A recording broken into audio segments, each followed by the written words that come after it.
Bismillahirrahmanirrahim. Assalamualaikum warahmatullahi wabarakatuh.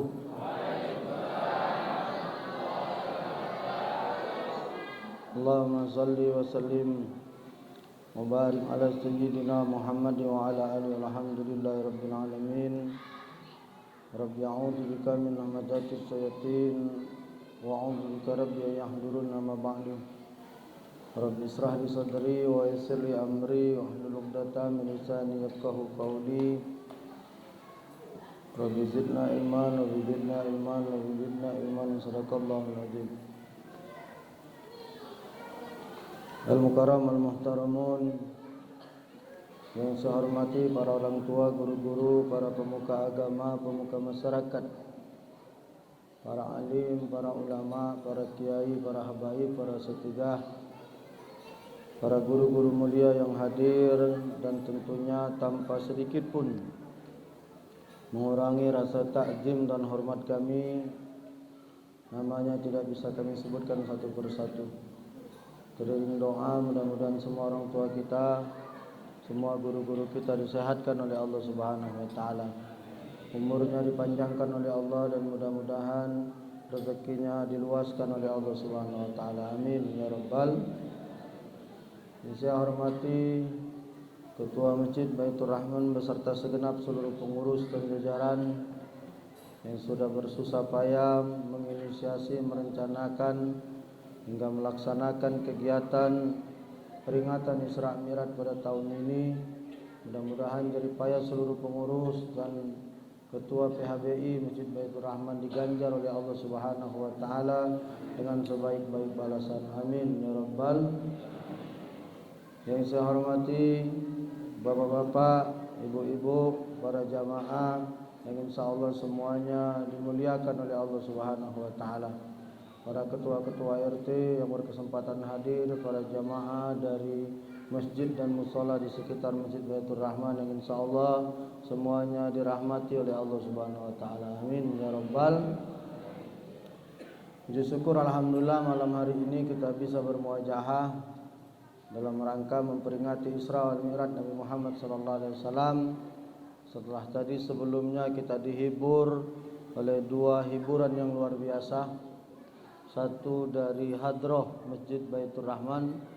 Ini hadroh dari masjid kita ini. Luar biasa karena bajunya anak jingok ada tempelan Masjid Baitur Rahman. Berarti ini masjid sudah punya hadroh dewek. Ini masya Allah. Ibu-ibu ini dari masjid juga. Masjid Majelis Taklim Masjid Baitur Rahman. Masya Allah.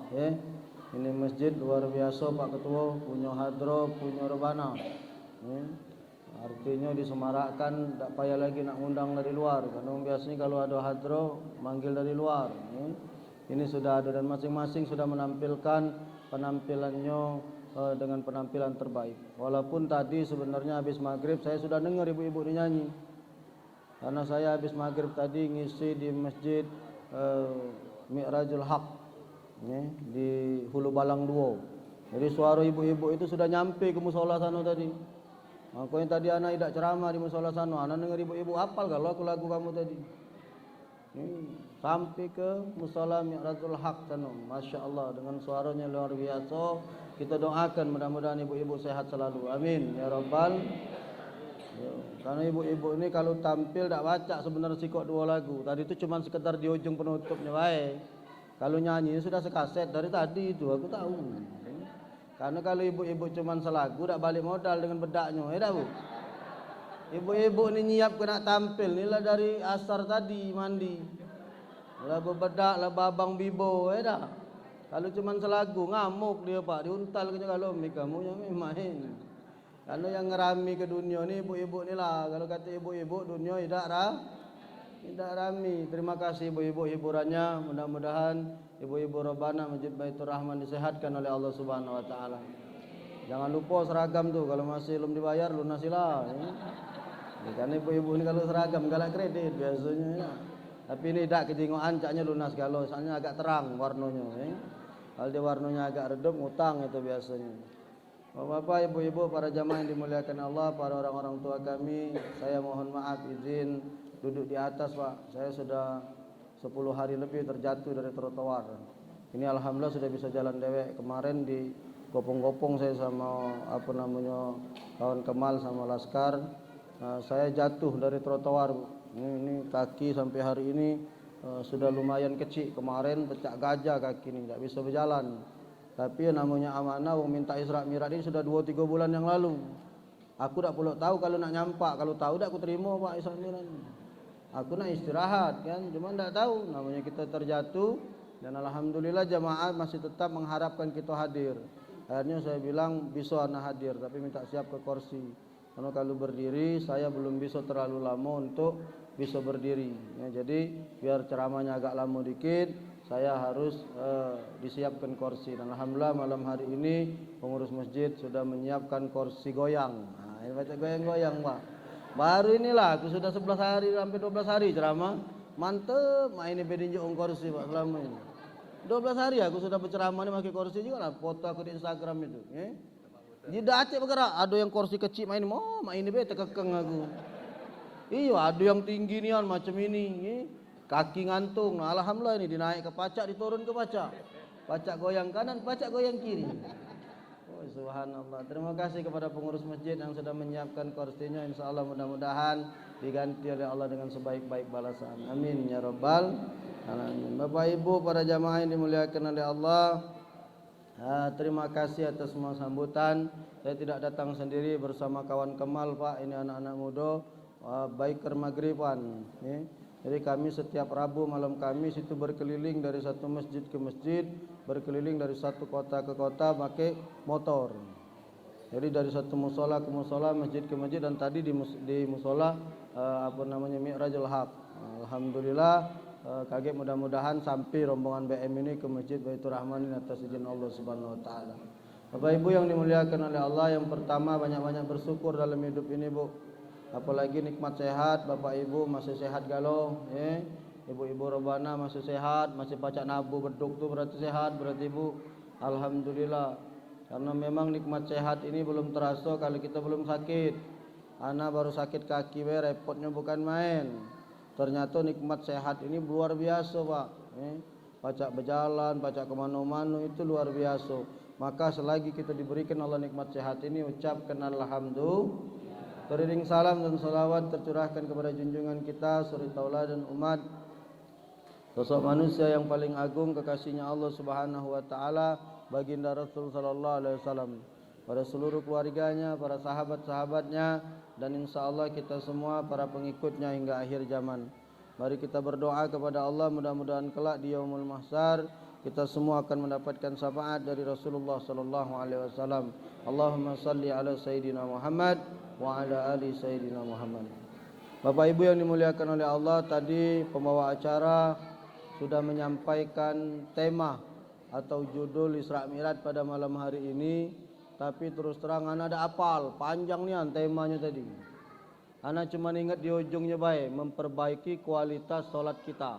Ya benar Pak MC, judul ceramah malam ini tadi, memperbaiki kualitas salat kita. Temanya di ujung tadi, panjang tadi yang disampaikan oleh beliau tadi, tapi ana ada apal. Tapi ana apal di ujungnya baik, bahwa dengan Isra Mi'raj ini mari kita sama-sama memperbaiki kualitas salat kita. Karena memang Bapak Ibu ketika hidup ini pengen diperbaiki oleh Allah, tidak katik jalan, perbaiki salat kita.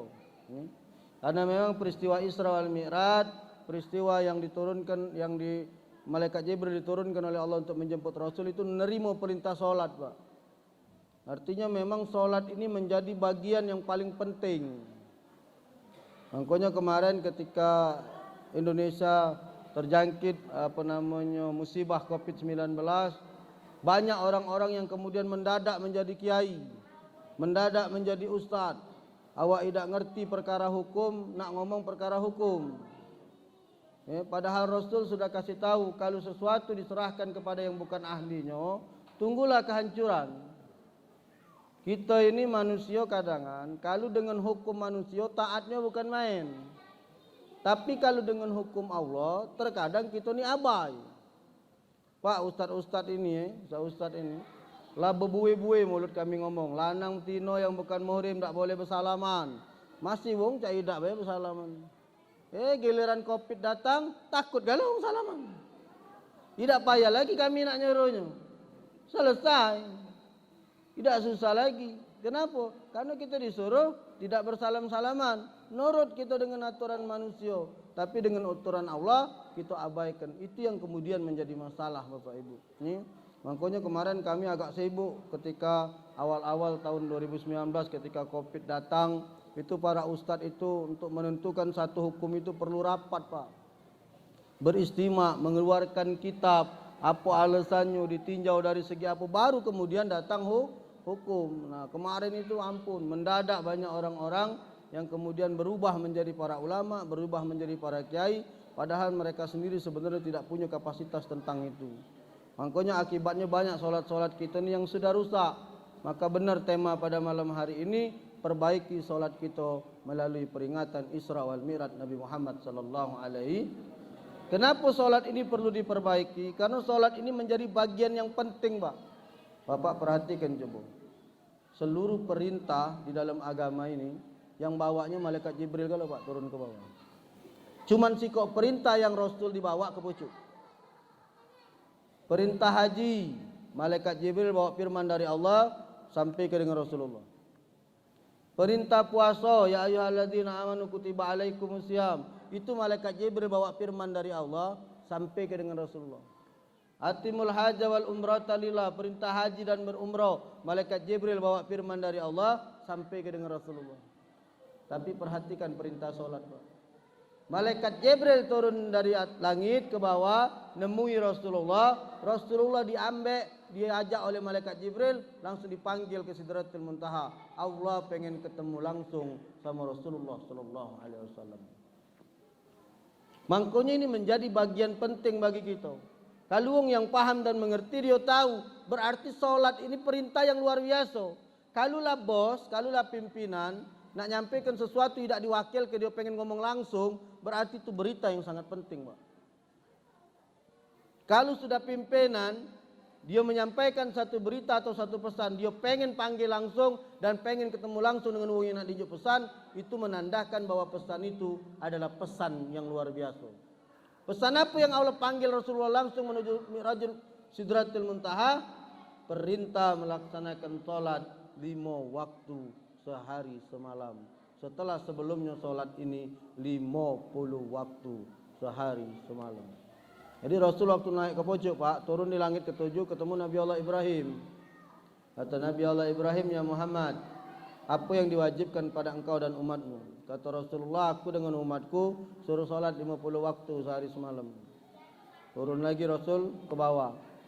Sampai di langit ke-6 bertemu Nabi Allah Musa alaihissalam. Ditanya sama Nabi Musa, ya Muhammad, apa yang diperintahkan kepada engkau dan umatmu? Kata Rasul, aku dengan umat aku disuruh salat 50 waktu sehari semalam.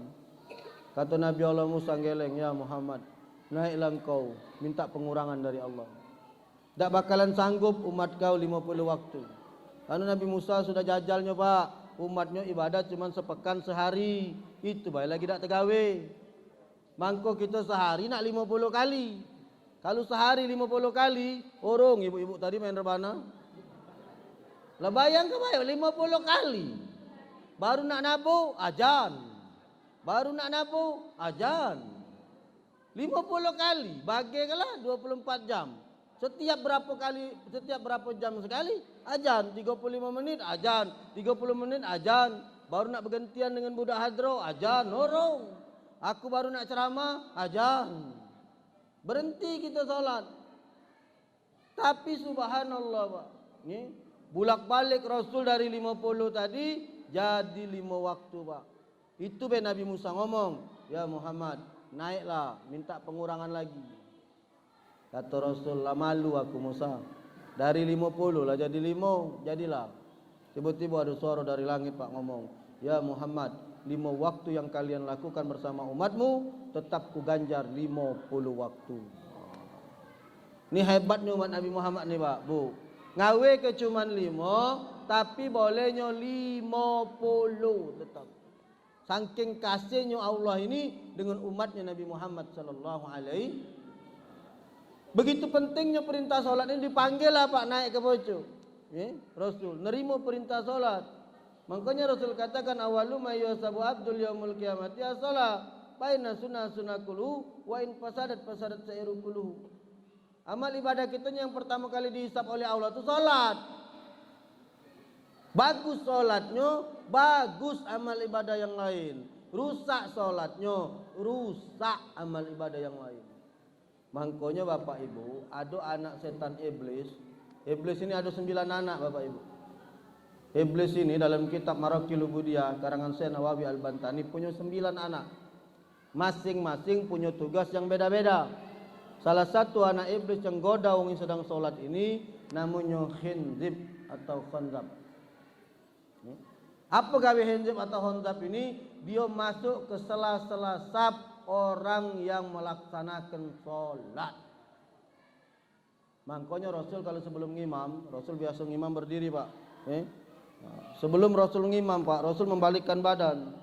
Rasul membacakan satu hadis Pak. Sufufakum wa inna tasiyata sufu min tamami shalah. Lurus dan rapatkan saf, karena lurus dan rapat adalah kesempurnaan dari ibadah salat kita. Mengapa Rasul nyuruh melurus dan merapatkan saf? Karena di tengah-tengah saf yang renggang itu, disitulah masuk anak setan iblis namanya khinzib atau khanzab. Kenapa dia masuk di sela-sela saf itu? Di sela saf-saf yang renggang itu, dia masuk untuk menggoda kita supaya konsentrasi solat kita rusak. Dan alhamdulillah sekarang Pak, kalau dulu khinzib ini susah payah Bu, nak masuk ke saf itu karena kita rapet. Sekarang lemak dia lah pacak nguling-nguling. Ngapo? Karena kita saf sekarang sudah renggang, bukan renggang lagi, bermeter-meter bahkan Pak. Tapi kalau inilah bekas baik, ini bekas kemarin ini Pak Ketua, tidak ada lagi sekarang kan, alhamdulillah. Ngapo?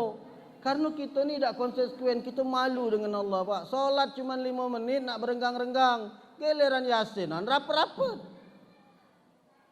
Ana pernah Pak, dulu waktu tahun 2020 lagi gawat-gawatnya Covid, ana ceramah, habis sisa. Jadi ana solat di satu masjid di daerah bandara situ Pak.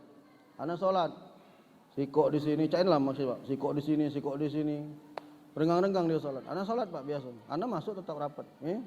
Selesai salat, ana kan ke tempat apa namanya ahli musibah tadi, acara tahlilan. Ana jingoi Pak, orang-orang yang tadi salat renggang-renggang di masjid tadi, mereka duduk berapat-rapat di rumah ahli musibah. Sekarang kalau di akhirat ditanya sama Allah, pacak kamu jawab ini. Solat cuma 5 waktu kamu renggang ke, yasin tahlil sejam, kamu duduknya rapat-rapat. Apa kira-kira alasan kita nak jawab di hadapan Allah Subhanahu Wa Taala? Kalau kita ngerenggangkan sab solat, yang lain kita renggangkan kalau is okay, tak apa-apa, kita konsekuen. Yang jadi masalah ni solat kita renggang ke, sudah kadung solat kita rusak, tapi di ibadah yang lain kita ngobrol, ngopi, yasinan, ini nah gitu no, misalnya. Berapat-rapat dari jam berapa sampai jam berapa. Sementara solat yang 5 menit kita renggangkan. Padahal di resap yang renggang itulah, disitulah anak setan iblis kemudian masuk di dalam itu. Makanya Pak seperti saya nih, saya mau Pak Ketua. Aku ini Ketua Masjid Al-Iqmal Pak sampai hari ini. Ana jadi Ketua Masjid tahun 2019. Berat Pak. Kenapa berat menjadi Ketua Masjid di era Covid ini? Bisa kalau salah keputusan mempertanggungjawabkannya di hadapan Allah Subhanahu Wa Taala. Makanya di masjid ana Pak sampai hari ini tak pernah ambal itu saya gulung Pak. Berapa kali kami didatangi aparat, saya jawab tenang Bapak, di masjid ini setiap habis sholat kami pakum. Jadi di masjid saya waktu musim corona kemarin Pak, tahun-tahun 2019, setiap 5 waktu Bu sholat dipakum. Jadi coronanya masuk pakum galau, aman sampai sekarang. Kenapa Ustaz tak galak menggolong ambal apa namanya solat itu? Itu ambal wong Pak. Dia berwakaf di masjid ini supaya ambal itu termanfaat untuk dipakai wong solat 5 waktu.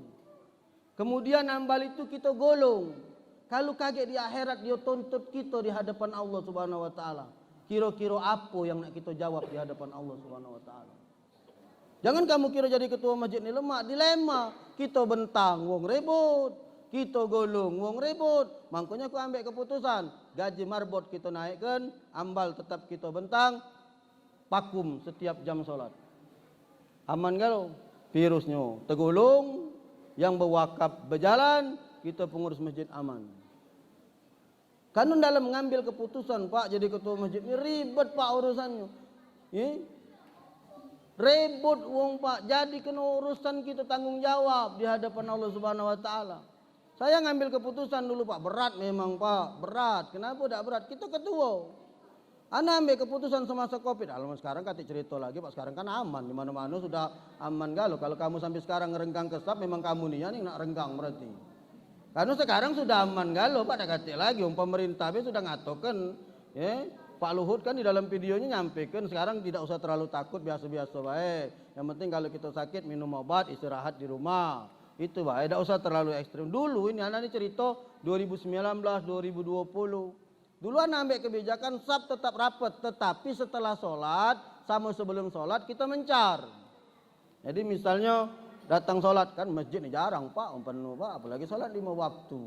Paling 30, 50 lah paling banyak. Duduk dia sikok duduk sana, duduk sana, duduk sana. Begitu komat, dapat saat. Selesai sholat langsung buyar lagi. Nah, kan sholat tidak lama Pak. Makanya kalau kita imam di masa Covid ini harus imam pengertian, kuliah kulhu jadilah. Jangan lagi Covid maca Yasin, kawan batuk yang sebelah bingsal. Nih Covid ini laju ini.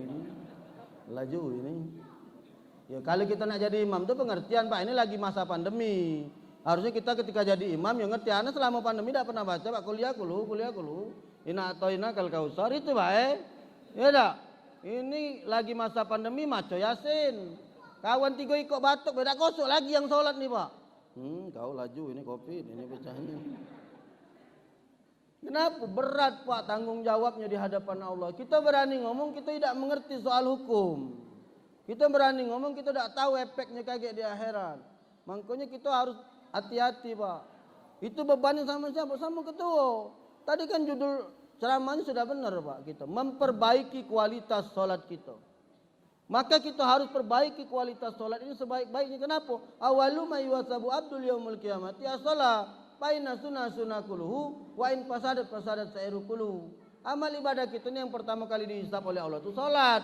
Bagus sholatnya, bagus amal ibadah yang lain. Tapi kalau sudah rusak sholatnya, rusak amal ibadah yang lain. Ini yang harus kita perhatikan Pak Bu. Kalau kita tidak benar-benar di dalam bab ini, rusak sholat kita, habis Pak, selesai. Selesai Pak, makanya kita harus mengerti tentang hukum Pak, bahaya. Sikok bab wakaf Pak, itu paling banyak anaknya ramai di masjid-masjid Pak. Hati-hati kamu. Misalnya Pak, wong wakafkan keramik nih untuk masang dinding ini. Adalah satu hari pengurus masjid mungkin mereka pengen ganti corak, pengen ganti warna. Lalu kemudian dibongkarlah keramik yang lama. Itu ada pelajarannya dalam bab wakaf Pak. Keramik ini tidak boleh keluar dari masjid. Karena menurut mazhab Syafi'i wakaf itu wakaf, berhenti. Kalau uang untuk masjid tidak pacak dipakai untuk kandang ayam. Ini kalau bongkar masjid berebutan kayu bekasnya, berebutan seng bekasnya. Siapa nak nanggung dosanya? Anak nanya. Karena kita tidak mengerti ilmu wakaf, karena kita tidak mengerti, tidak paham ilmu wakaf tadi, sehingga kita kemudian bergelimang dengan dosa Pak. Banyak anak temukan uang bongkar masjid China misalnya. Masang pelapon baru, mungkin pakai rangka baja kan. Sebelumnya kan pakai kayu Pak. Kayunya dibagi-bagi ke. Ada yang untuk kandang ayam, ada yang untuk rumahnya, ada yang untuk ini. Padahal yang berwakaf itu kelak dia bakal nuntut kita ketika wakafnya kita pindahkan dari tempat ini. Jadi mak mana Ustaz, kayunya sudah buruk, sengnya sudah buruk. Kami nak pengen ganti, makanya belajar ilmunya. Cak mana ilmunya? Barang-barang yang bakal dibongkar tadi kamu lelang. Bapak Ibu, kita nak bongkar masjid ini, Nah, di pojok ini ada kayu dengan seng yang bakal dibongkar. Ini wakaf wong, supaya wakafnya tetap nyambung. Siapa yang nak beli bongkaran ini? Aku Pak Ketua, berapa kau nak beli? Cak masjid kami kan bongkar Pak, atapnya. Dilelang Pak, aku 2 juta. Yang sebelahnya lemaknya kau 2 juta. Aku Pak Ketua, aku 2 juta setengah. 2 juta setengah. Yang sebelahnya, aku 27. Aku 5 juta, mbeklah kau. Tapi katik duit, besar kelakar kau ni berarti. Mbek yang 27 tadi, 5 juta katik duit, tapi kau ambek duitnya 27. Bongkaran nyonjok ke dengan dia, berapa seluruh borongan pelapon dengan atap yang baru, bayarkan pakai duit lelangan tadi, ditambah dengan duit wakaf yang baru. Berat Pak ngelola masjid nih, jangan kamu kira lemah Pak Bu. Begaji lah ida, mana ada gaji ketua masjid nih, kecuali Masjid Agung. Masjid Agung ada gajinya Pak. Yo, Masjid Agung, Masjid Takwa ketua digaji itu. Yo, ada. Kalau masjid-masjid di kampung-kampung cak kita mana ada gajinya. Ada apa-apa kita duluan dipertanggungjawabkan di hadapan Allah Subhanahu wa taala. Karena dalam mazhab Syafi'i wakaf itu bahasa Arab Pak, wakaf. Waqafa yuwaqifu artinya berhenti. Ya kalau uang wakafnya untuk masjid tidak baca dikelolakan untuk yang lain, tetap harus dimaslahatkan untuk umat. Nah, di sini kita harus mengerti bab ilmu ini, Pak. Makanya di masjid ini harus makmur Pak. Ngapa? Kita harus paham, oh ini wakaf wong, kita harus makmurkan, oh ini hadiah wong, oh ini. Kita harus manfaatkan wakaf itu sebaik-baiknya. Balik ke perintah salat tadi. Bapak Ibu yang dimuliakan oleh Allah Subhanahu wa taala, maka ketika kita memperbaiki salat kita ini, maka hidup kita akan diperbaiki oleh Allah Subhanahu wa taala. Apa yang nak diperbaiki dari salat ini? Salah satunya tadi Pak, pelaksanaan salatnya kita perbaiki Pak. Sesuai dengan apa yang diajarkan oleh Rasulullah sallallahu alaihi wasallam. Sallu kama raaitumuni usalli. Salatlah kamu seperti mak mano kamu nyengok aku salat. Mak mana salat yang diajarkan Rasulullah? Salatlah dengan salat yang khusyuk. Mak mana salat yang khusyuk itu Pak? Ada tumaknina di dalamnya. Seorang pernah datang Pak kepada Rasul. Dia selesai salat nak salaman sama Rasul. Begitu nak salaman kata Rasul, "Lamma tusalli." Kau belum salat. Salat lagi Pak.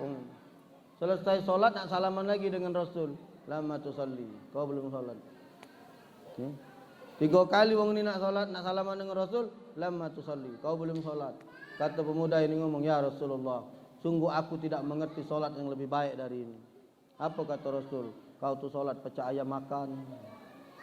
Tahu ada ayam makan Bu? Cak ibu-ibu nak ngejar sinetron tuh nah. Kalau ibu-ibu nak nonton sinetron tuh kan, salatnya kan pas iklan kan. Nah, itu ngejar. Iklan kan 5 menit. Allahu Akbar, Allahu Akbar. Itu kata Rasul lamma tusalli Pak, tidak salat. Kenapa? Kita meninggalkan rukun di dalam rukun salat, namanya rukun tumaknina. Tumaknina itu rukun Bu. Apa tumaknina itu? Berhenti sesaat setelah bergerak. Di mana ada tumaknina? Tumaknina ruku. Tumaknina i'tidal, tumaknina duduk dan terus. Ada tumakninanya kali itu. Allahu Akbar. Tumaknina itu berhenti sesaat setelah bergerak. Ya.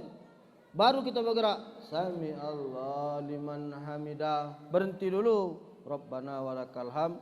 Baru Allahu Akbar. Kita tidak kalau sholat.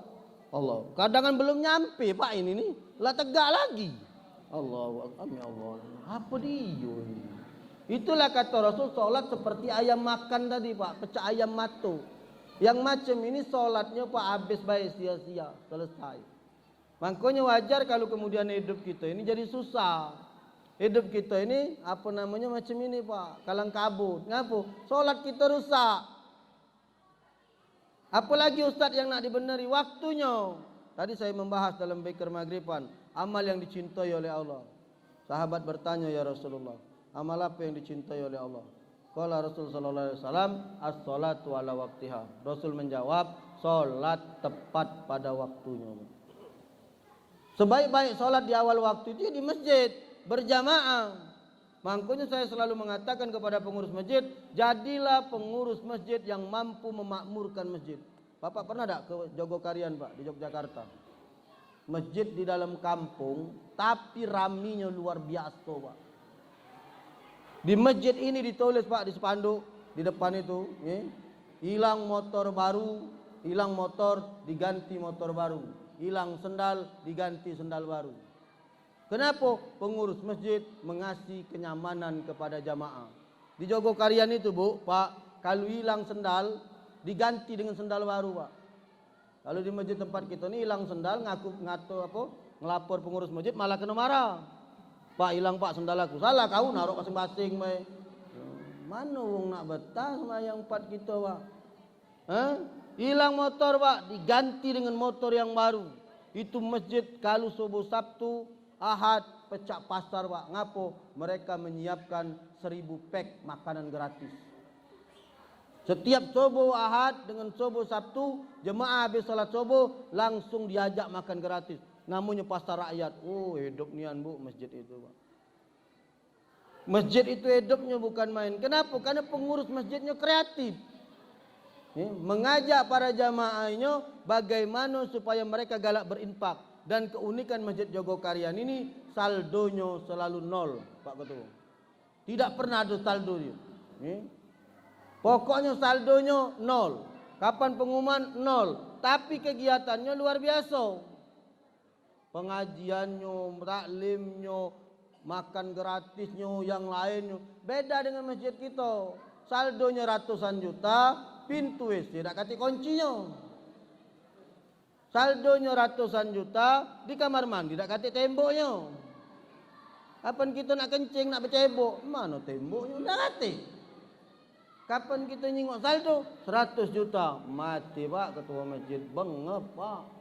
Bertanggung jawab di hadapan Allah Subhanahu wa ta'ala. Berat Pak. Jangan kamu kira tidak berat. Berat Pak. Ana cuma seperiode jadi ketua masjid Pak. Oktober tahun ini habis. Ana ngomong. Jadilah ana seperiode baik. Jadilah nyicip. Selanjutnya urusanlah kamu. Jangan kami nak ustaz tu lah. Tidak. Lajulah kamu belum. Pening Pak jadi pengurus masjid ini. Bagus tak dipuji wong, jahat dikit wong nak ngatoi. Jadi pengurus masjid ni bagus tidak dipuji wong, jahat dikatai wong. Nyari ceramah ni nak kalau tak bagus nyari penceramah baca macam itu, baca juga iya. Coba kita nyari penceramah bagus, tak kate wong nak muji kita. Biasa-biasa baik. Kan anak ketua masjid Pak. Jadi anak tahu masa musuhnya di pengurusan masjid itu. Ngerti anak. Kapan kita ngumum ke saldo sekian, yang belakang lah berteriak, aduh duitnya tuh kalau mereknya baik cuman la ilaha illallah. Makanya masjid kami aman Pak kalau ngumpul per hari ini aku tanya bendahara saldonya 760.000. Tidak pernah banyak Pak, 300.000. Tapi kegiatan pengajian kami Pak tiap malam Sabtu, malam Jumat, malam Ahad, subuh Ahad, kami ada pengajian rutin. Pengajian rutinnya sama pecah ini Pak, pecah peringatan hari besar Islam ini Pak. Wong kampung keluarga lo. Kami pasang AC keliling di masjid itu Pak. Bayar listriknya 2,5 juta sebulan Pak. Kapo listriknya mahal, AC-nya tidak ada kami mati ke Pak. Karena kita pengurus masjid ini kadangan ngidup ke nasi jam sholat baik. AC ini Pak 30 menit baru terasa dinginnya. Jadi kalau kamu datang nak ajan baru ngidupi, kita lah sudah sholat, lah selesai lah nak balik ke rumah baru dingin dia. Makanya di masjid saya Bu, AC ini dari mulai zuhur sampai ke isya tidak dimati ke. Matinya cuma habis subuh dengan habis isya. 1 jam sebelum zuhur marbot sudah ngidup ke hidup kalau selesai sholat zuhur tidak dimati ke Pak, voltasenya dikecilkan. AC ini kan bisa diatur Pak. Kalau dia di pojok 27 outdoornya mati, yang hidup dalamnya baik. Jadi jemaah waktu masuk ke masjid itu sudah terasa dinginnya Pak, nyaman, so nikmatnya Pak rasanya. Kaget dia keluar. Ini kadang banyak masjid AC-nya banyak tapi masih panas. Ngapo dak dihidup kenyo? Untuk apa wong berwakaf itu Pak? Wong nak ngerasakan di situ. Makanya anak selalu ngomong, jadi pengurus masjid jangan pelit-pelit Pak. Gunakanlah duit yang diunjukkan oleh umat di masjid itu, pergunakan untuk kenyamanan jamaah di dalam sholat 5 waktu di masjid ini. Kenapa? Ketika para jamaah ngerasakan nikmatnya, lagi hidup biasa kamu nih. Masuk juga ceramah aku ini berarti malam ya. Ini pemuda yang cerdas Pak Ketua ini. Dia langsung nyambung gitu ceramah. Rupanya mereka telah kepanasan dari tadi. Untunglah Ustaz ceramah kita tadi. Oh mati. Rusak berarti itu. Iya. Kalau ibu-ibu lama nih dingin kalau di sana terjaknya ya. Saya buat nyaman Bapak Ibu, 3 tahun saya jadi kepengurusan Pak. Saya buat senyaman-nyamannya dan saya buat saldo 0 terus Pak di masjid saya. Tidak pernah ada saldo. Seluruh ada bayar Pak. Imam tetap kami punya imam tetap Pak, hafiz Quran 30 juz, murid Habib Umar Al-Munawar. Kemudian marbot di masjid kami Pak digaji 1.700.000. Kita ni kadang ngaji marbot cuma 300, masjid nak bersih. Mana baca Pak, masjid sebesar ini 300. Lesu marbot tu nah ini. Menggaji 300 Pak. Kamu baik nyapu masjid sebesar ini, ya tak? Saya kasih Pak 1.700.000. Tapi ingat kata kue, kalau kotor masjid ini kau ganti. Siap Ustaz. Oh Pak, tak baca nyengok kotoran sedikit sudah dipakum sama dia. Kamar mandi pada kata mampu Pak. Karena kalau dia mampu lah perjanjian dengan aku berhenti ke. Banyak Pak, galak 1.700.000 gaji ya dah. Ini kita ni galakkan ni ayo memang Pak. Imam tempat kami 2.700.000 Pak gajinya sebulan. Digaji cuman ngimam subuh, apa namanya Isya dengan maghrib dengan Isya. Zuhur sampai asar bebas dia nak ke mana baik. Tapi subuh dia ada di masjid, maghrib dengan Isya. Pak diimami oleh hafiz Quran tu Pak, nikmat bukan main Pak. 30 juz, masih muda, suaranya bagus, nyaman kita solat Pak. Kita ni pacak juga jadi imam. Cuman itulah kuliah kulhu dah lagi. 5 tahun kuliah kulhu itulah. Ya. Kalau imam 30 juz dia berganti, 30 juz dia hafal Pak. Awalnya memang kata duit Pak, lama-lama wong nyingok nyaman nih Pak, tergerak sama cak di Jogokarian itu Pak. Memang pengurus masjid ngomong awalnya kesusahan nak nyari 1000 nasi, 1000 sarapan, tapi lama kelamaan wong siapkan Pak. Saya pertama kamu Pak, tahun pertama jadi pengurus masjid rebut terus Pak ditentang wong Pak. Saya masang wifi masjid supaya pemuda-pemuda ini pacak main apa namanya WhatsApp, main apa di masjid, rebut wong. Ujiku kamu tu tak tahu budak-budak muda ini punya HP baik, mana ada kuota buntu gandong rombongan ini. Iya tapi Ustaz kayak dia muka-muka situs-situs yang tak keruan itu bisa diblokir. Kita ngomong dengan penyedia jasanya. Jadi dia cuma pacak memanfaatkan WA-nya, internetnya, mungkin dia nak buat tugas sekolah, tugas apa dia merapat ke masjid. Memang awalnya dia tak melo solat Pak, lama kelamuan merapat rami sekarang Pak di masjid-masjid itu. Musafir tidak boleh tidur di masjid. Kami siapkan ruangan di belakang untuk tidur. Kami siapkan gulanya, kami siapkan kopinya, kami siapkan banyunya. Karena Pak sales-sales yang keliling-keliling itu Pak, kadangan mohon maaf Pak, duit dia lagi tak katik dia nak ngopi tu Pak.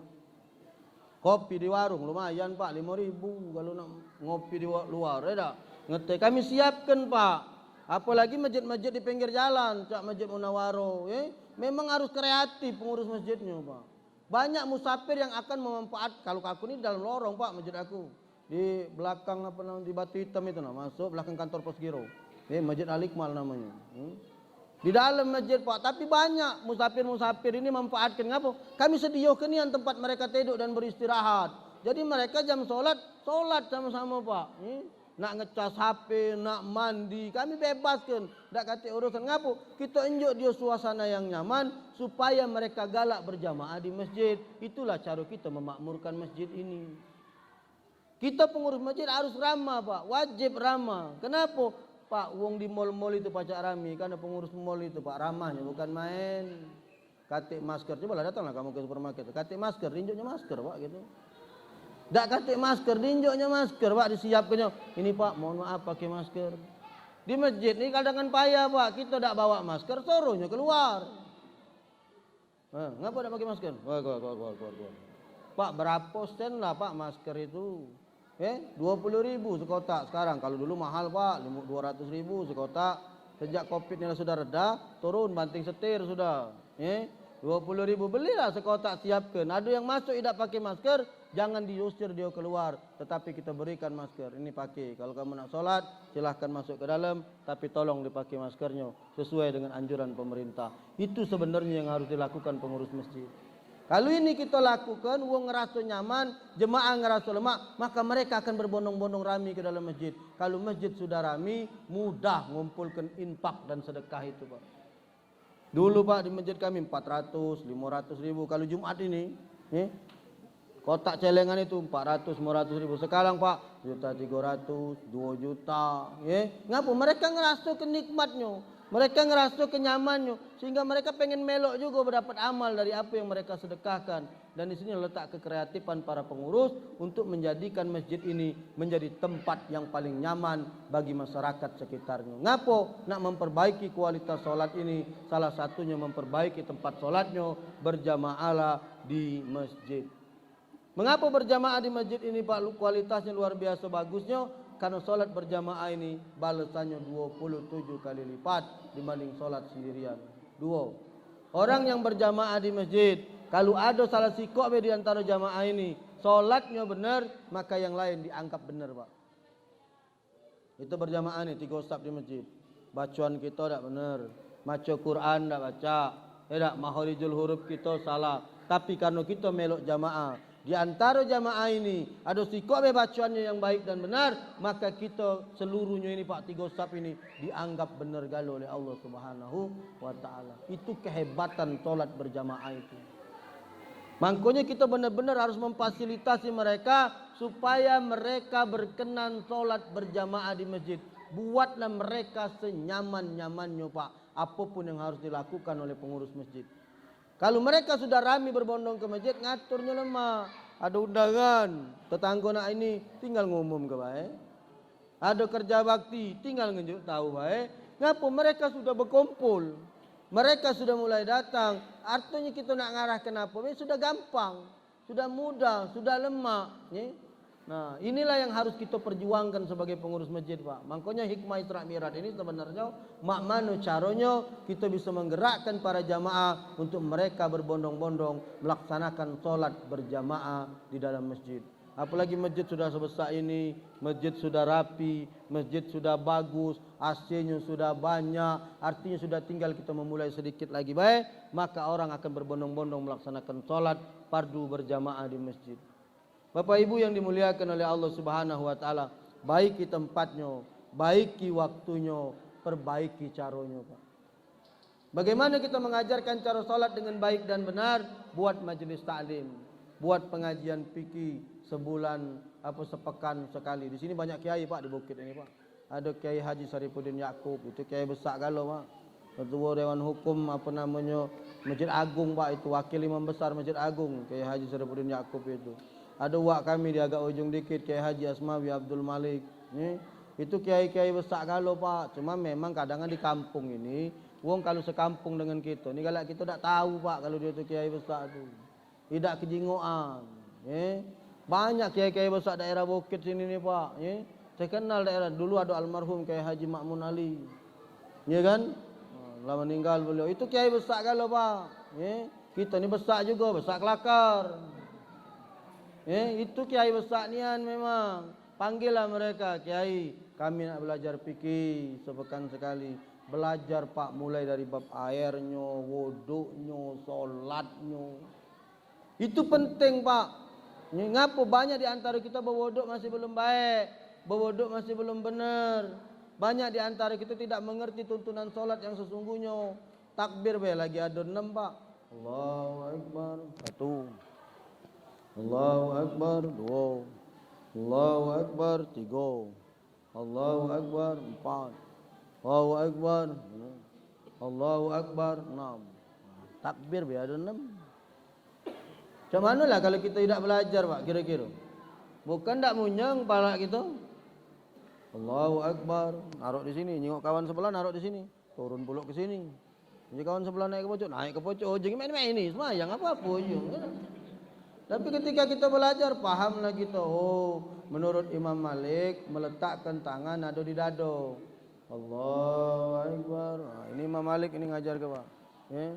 Kalau kamu buka buku Sifatul Salat Nabi karangan Nasiruddin Al-Albani, muridnya Imam Abu Hanifah, menurut Imam Hanafi, naruh ke tangan di pusat. Allahu Akbar. Di sini Pak. Dalam kitab Safinatun Najah karangan Syekh Salim bin Abdullah bin Sumair, mazhabnya Syafi'i, meletakkan tangan di antara dada dengan pusat. Allahu Akbar. Beda-beda Bu, Pak. Dah baca kalau kita tidak belajar. Makanya undang gurunya. Siapa di sini? Mazhabnya apa misalnya? Kami di sini amaliannya mazhab Syafi'i Ustaz. Panggillah ustaz-ustaz yang bermazhab Imam Syafi'i. Minta mereka ngajar di sini. mak mano cara berwuduknya, mak mano cara berwiridnya, mak mano cara solatnya. Belajar sini dalam rangka kita memperbaiki kualitas solat kita. Itu penting Pak. Tak baca solat ini asal-asalan wae, tahiyat wae Pak. Ada yang lurus macam ini kan. Asyhadu alla ilaha illallah sampai selesai. Ada yang bergerak-gerak Pak. Ada yang main ini. Ini bukan main-main Pak. Lagi kamu semayang, nyok melok pulo. Apa dia? Itu ada bacaannya. Kapan dia ke pojok, kapan dia ke bawah, kapan dia ke kiri, kapan dia ke kanan. Itu ada. Nah, menurut mazhab Syafi'i dalam kitab Safinatun Najah, karangan Syekh bin Abdullah bin Sumer, mengangkat tangan itu waktu ilallah. Asyhadu an la ilaha illallah. Nah, kalau menurut mazhab Syafi'i, mengangkat tangan waktu ilallah. Asyhadu an la ilaha illallah. Nah, waktu ilallah kita angkat. Menurut mazhab Syafi'i, makruh hukumnya menggerak-gerak ke tangan. Jadi kalau mazhab Syafi'i sudah ngangkat macam ini mantap ya Pak. Sampai innaka hamidum majid. Itu menurut mazhab Syafi'i. Jadi kita harus belajar, dah baca nak melok-melok. Ada berkunut, ada tak berkunut. Sini berkunut tak begitu? Salat subuh. Maki kunut. Berarti di sini mazhabnya Syafi'i. Kenapa Hanafi, Maliki tidak ngajari doa kunut? Yang ngajari doa kunut itu Imam Syafi'i. Ya, doa menurut Imam Syafi'i sunnah salat itu ada dua, ada sunnah abad, ada sunnah ayat. Sunnah abadnya Imam Syafi'i itu berkunut setiap salat subuh. Imam Syafi'i melakukannya sampai beliau meninggal dunia. Itu menurut mazhab Syafi'i Pak. Jadi kalau baca doa kunut berarti dia mazhabnya Syafi'i. Ya. Allahumma hdina biman hadait wa afina biman afait. Dia berdoa Pak. Baca doaku kunut. Sementara menurut Maliki dengan Hanafi tidak kata kunutnya Pak. Di mana contohnya? Di Mekah itu nah. Pernah tak kamu dengar Imam Mekah berkunut?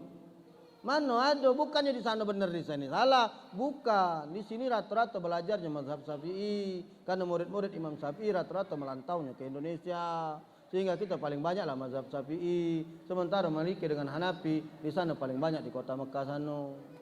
Wuduknya beda. Kalau kita kan wuduknya macam ini Pak. Kalau di sana wuduknya rainya Pak ditaruhnya di sini. Benar tak kamu kalau umroh nyengok Mekah tu wuduk? Mana ada yang ada tangan macam ini? Rainya ditaruhnya di sini.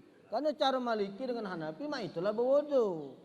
Nah kita yang tidak paham ini atau yang baru belajar sikok dua ini, inilah yang galak saling salah menyalahkan ini. Karena dia tidak ngerti Pak. Banyak kan budak-budak yang baru tobat-tobat sekarang ini kan baru belajar 2 bulan, kita disalahkannya. Kau tidak benar berkunut ini, kati ajarannya. Ya, awak baru belajar 2 bulan. Apa kata Buya Hamka? Kalau aku bisa baca 100 buku, banyak pendapat uangku salahkan. Tapi kalau aku bisa baca 1000 buku, maka aku bisa benarkan seluruh pendapat uang. Artinya semakin pintar uang, semakin hebat, semakin dalam ilmunya, semakin dia tidak pernah menyalahkan orang lain. Ngapo? Dia belajar, oh ketemu di sini jalan, oh ketemu. Di Mekah Pak, tak kata bismillahnya. Allahu Akbar, alhamdulillahirabbil alamin. Ada yang galak dibaca tapi sir. Bismillahirrahmanirrahim. Alhamdulillahirabbil alamin. Ya kan? Tapi kalau di Indonesia, Masjid Agung misalnya, pakai bismillah Pak. Bismillahirrahmanirrahim. Apakah di sana benar, di sini salah? Tidak Pak. Di sana mazhabnya Maliki, Hanafi. Menurut Imam Abu Hanifah, menurut Hanafi, bismillah itu bukan ayat pertama dalam surat Al-Fatihah. Menurut Imam Malik, bismillah itu dibaca sir, pelan. Yang lainnya besar. Sementara menurut mazhab Syafi'i, bismillah itu ayat pertama di dalam surat Al-Fatihah. Tidak baca bismillah, tidak sah hukum Fatihahnya. Itu bedanya. Nah ini nak belajar. Kalau kita tidak belajar, tidak baca. Dari mana kita nak tahu? Kalau mazhab Syafi'i Pak berdiri hendak sujud, dalam kitab Syafi'i nak nyampak ke dengkul duluan. Ini kalau Bapak berdiri hendak sujud, dengkul duluan nyampak. Baru tangan, baru kening. Itu mazhab Syafi'i. Kalau Maliki dengan Hanafi nyampak ke tangan duluan, dengkul baru kening. Tak bisa gitu, beda dia. Jadi kalau kita tidak belajar, ya itu tadi, mak manu nak memperbaiki kualitas solat kita. Wong kita tidak galak manggil guru, tidak galak belajar, maka buatlah taklim di masjid ini. Kalau ini kan cuma sekali-sekali Pak, setahun cuma sekali. Tak baca aku nak nyelesaikan galo-galo Pak. Ya kan? Tapi kalau manggil guru per pekan, mulai belajar nian bab airnya. Air itu suci mensucikan, suci tidak mensucikan, makruh, najis, mustakmal. Air mana yang boleh dipakai untuk berwuduk? Ini bab airnya. Ibu-ibu kan banyak berwuduk di rumah. Hati-hati Bu, baknya kecil, mandi di situlah, mesing di situlah, cewek di situlah, wuduk di situlah, potensi airnya itu tidak sah. Kenapa? Itu air mustakmal. Apa air mustakmal? Air yang tidak nyampe 2 kula, dia kemasukan najis. Air itu sudah namanya mustakmal. Walaupun bau, warna dengan rasanya tidak berubah, air itu tidak sah lagi dipakai berwuduk. Makanya jangan main-main. Belajarlah ibu bab wuduk ini. Di mana air yang sah suci mensucikan ini? Air yang keluar langsung dari PDAM itu, ulama sepakat termasuk air suci mensucikan. Tapi bukan yang ditadai. Kalau dia sudah ditadai, masuk dalam bak, masuk dalam ember, jingok dulu ukuran embernya, dikok dulu ukuran baknya. Kalau dia tidak benar, hati-hati. Jangan-jangan kita berwuduk dengan air mustakmal, air yang sudah tidak suci lagi. Berbuih-buihlah kita solat habis pak, tidak sah juga hukum solat kita. Nah di mana kita nak perbaiki hidup kita, kalau kualitas solat kita sendiri tidak kita perbaiki. Kenapa harus dibaiki? Karena solat ini menjadi bagian yang paling penting pak. Bayangkan Rasulullah sampai dipanggil langsung ke Sidratil Muntaha pak, untuk nerima perintah solat ini. Berarti solat ini bukan main-main. Berarti solat ini benar-benar, disinilah kita harus belajar. Kalau bapak ibu tidak galak belajar, jadilah kita fawailul lil musallin. Sudah melaksanakan solat, tapi tetap masuk ke dalam nerakanya Allah. Siapa mereka? Mereka yang lalai di dalam solatnya. Bukan dia tidak solat, mereka solat, tapi mereka lalai. Mereka tidak belajar, mereka tidak mengundang guru, mereka tidak mengundang ulama, mereka tidak mengundang kiai untuk bisa mengajari mereka. Inilah yang kemudian menjadi masalah. Maka melalui momentum peringatan Isra Mi'raj pada malam hari ini, yuk kita perbaiki kualitas kita. Bapak Ibu memperbaiki kualitas solatnya, kami sebagai memperkurus akan memperbaiki semua layanan di masjid ini supaya Bapak Ibu nyaman, supaya Bapak Ibu mau berkenan melaksanakan solat dengan memakmurkan masjid ini, solat di rumahnya Allah Subhanahu wa Ta'ala. Terima kasih atas segala perhatian. Mohon maaf atas segala kekurangan. Mungkin ada salah, hilaf, kata, tingkah laku, perbuatan, kami minta maaf, dan tentunya kepada Allah kami minta ampun. Kalau ada yang benar dari apa yang kami sampaikan, itu semata-mata datangnya dari Allah Subhanahu wa Ta'ala. Tapi kalau ada silap kata, tingkah laku dan perbuatan, itu tentunya datang daripada kami pribadi. InsyaAllah lain waktu kita bisa kembali diperjumpakan oleh Allah Subhanahu wa Ta'ala di dalam kajian dan majelis-majelis ilmu yang lainnya. Terima kasih atas segala perhatian. Walafu minkum. Wassalamualaikum warahmatullahi wabarakatuh.